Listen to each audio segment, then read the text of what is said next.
This summer, I'm dating my favourite person, myself. I'm planning dedicated time every week to reflect and improve my relationship with myself. And also, why do we need to wait for other people in order to do all the cool things we want to do? I also love the idea that you can find inspiration in anything. So, every date is inspired by an emoji. Today, framed art. I've never really considered myself much of an artist. I dropped art as soon as I can think of. It was always fun, but I preferred subjects where there were clear answers. And I think the extent of my drawing experience is drawing Pokemon characters as a child. But as I've grown older, I've reflected more and more on what art is. Honestly, I think even the way that you live your life is art. The things that you find magic in every day, that is art. There's something about the whole be creative and explorative thing which feels really uncomfortable to me.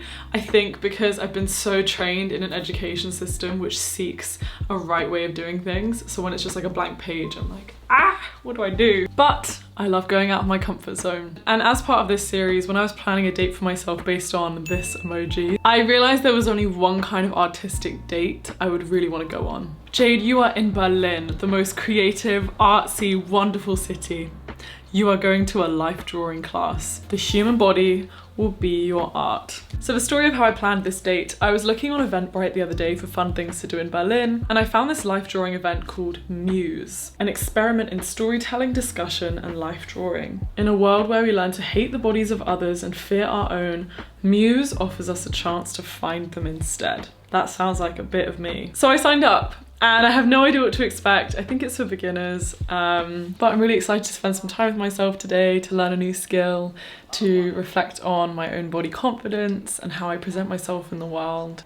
Okay, let's do it. For today's date, I really just want to look like the girl next door. It gives me kind of artsy vibes to be wearing this massive baggy t-shirt and no bra and some chill jeans. And I haven't washed my hair in a few days, but oddly this style is giving Renaissance painting muse. So I think I'm gonna go with it. I stayed up late just waiting for you. Wonder where you were, cause you were in a mood. Something must have been on, cause you slept with your light on. I watched you cry over somebody else. Maybe things would be different if you knew how I felt. We're windows apart, but I'm here for you to lean on.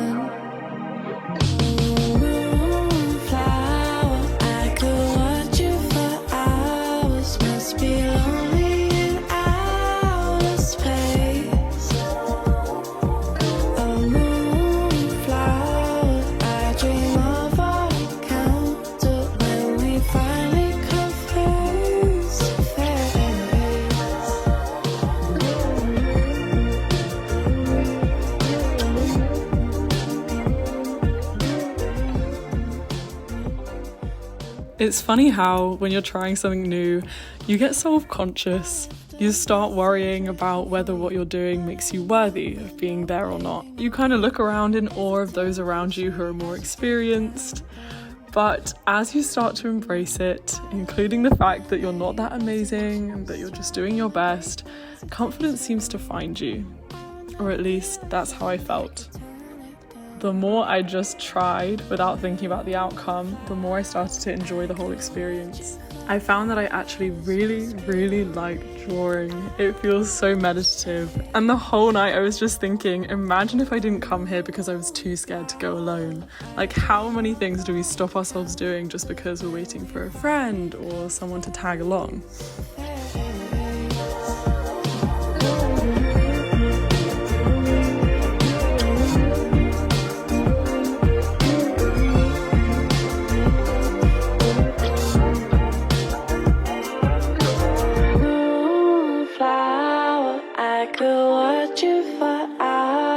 Must be lonely in outer space. A moonflower, I dream of our encounter when we finally come face to face. So does that now make me an artist? Guys, I can't even describe how wonderfully relaxed and chill the environment was. Like, even as someone who's not a regular drawer or artist, I felt very supported to try. It was so nice, and I really enjoyed the conversation on body neutrality and how the practice of modeling has really helped them own their body and feel more comfortable in it, because now they can start seeing it as art, and how this exact session, the one called Muse, really gives them a platform to be able to voice their experiences in the modeling domain. Now I feel more confident in my body now. I want to go just lie there naked in the bath and be like, I am art too.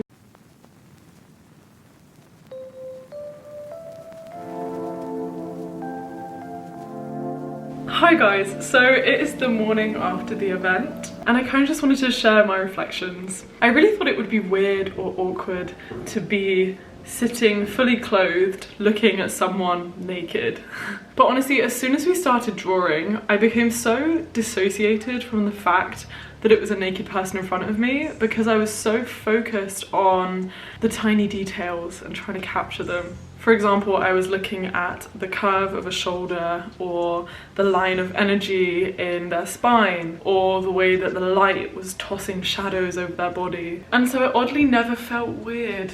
And I think because everyone else in the room had done this before, and obviously it's a professional setting and you know what you're signing up for, like, it's just not an awkward thing. If anything, it made me see the body as even more beautiful. And at the start, we did this 1-minute posing activity where the model would do one pose and we'd only have 60 seconds to draw it, which is insane. I'd never been to a life drawing class, and now all of a sudden I have 1 minute to draw the whole body. But upon reflection, I really liked that exercise because it forced me to let go of any perfectionism. Like, I couldn't study the details of their eyes, I had to just draw. And I think it's crazy how much we're held back by our desire for things to look good. Like, not going to an artsy event like this because you're scared that you're not good at drawing, that your art isn't going to be as impressive as the other people around you. And this got me thinking about what makes art good or bad. So you know what I did? I sent a little message to all my artsy friends and I asked them, what makes art good? Can art be good? Here are their responses. What makes art good? Or what is good art? Well, good art is art that exists. Art that is made and used. Art that there is no way for it to just stay inside one person's head. Like, if you wake up at 3 a.m. because you can't sleep, because it's hard to breathe, until you write down those 3 sentences that been eating you up inside. That is good art. That is super funny that you're asking this, because I have been having the biggest artist crisis in the past couple weeks, essentially over this question. I think I had always unconsciously mimicked things that other people told me were good, or things that seemed to garner amazement or any other positive validating response. But I think now what I think good art is essentially any art that the artist feels happy about. If the person who made the art feels good about what they produced, and for whatever reason they feel good about it, even if it's because it gives them validation, because it's good in a conventional way, mimics reality really well, looks photorealistic. No matter what your metric is, if you're happy with the art that you produce, then that is good art. Okay, so to me, I think art is about connection, and so good art is art that enables us to form connections. I always come back to the concept of seeing and being seen, because I think that love is all about seeing someone and letting yourself be seen in your entirety and being loved nonetheless. And I think art is one way that can enable us to feel seen. This is a really hard question. See, what makes art good is that you can see the creator behind it and you can see their unique perspective on life. But I want them to do this unapologetically and boldly. Say the things that you're not supposed to say. Use the words you're not supposed to use. Say things exactly as you see them. Abstract concepts and being able to render them into something through the use of words or stories. Good art making is when you really value the process more than the result, when you really enjoy the process of figuring things out, asking the good questions and kind of not finding answers, but how you figuring out how to tell the story. And as for appreciating art, the ability for me to really empathize with another being's experience.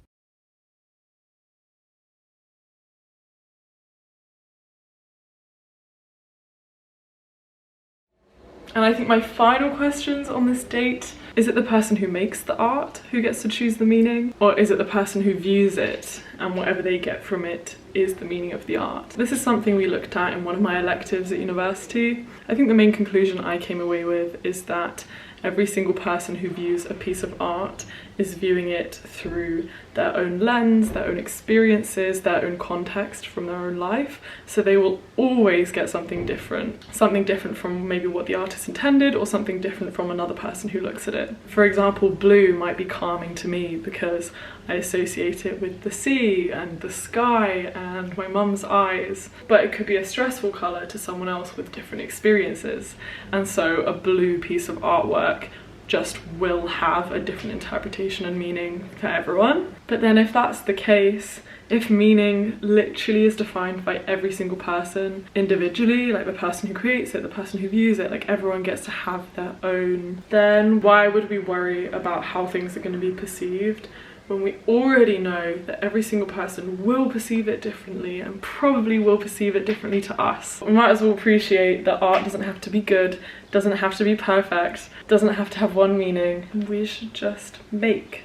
Thank you guys so much for watching. I'm sending you all the love. As always, I dare you to take yourself out on a little date. I dare you to try something you've never tried before. Maybe look at the frame emoji. Think about what that inspires you to do. Plan a little activity for yourself. Even if it's taking a photo you like and trying to draw it today. Okay, thank you so much for watching. Bye!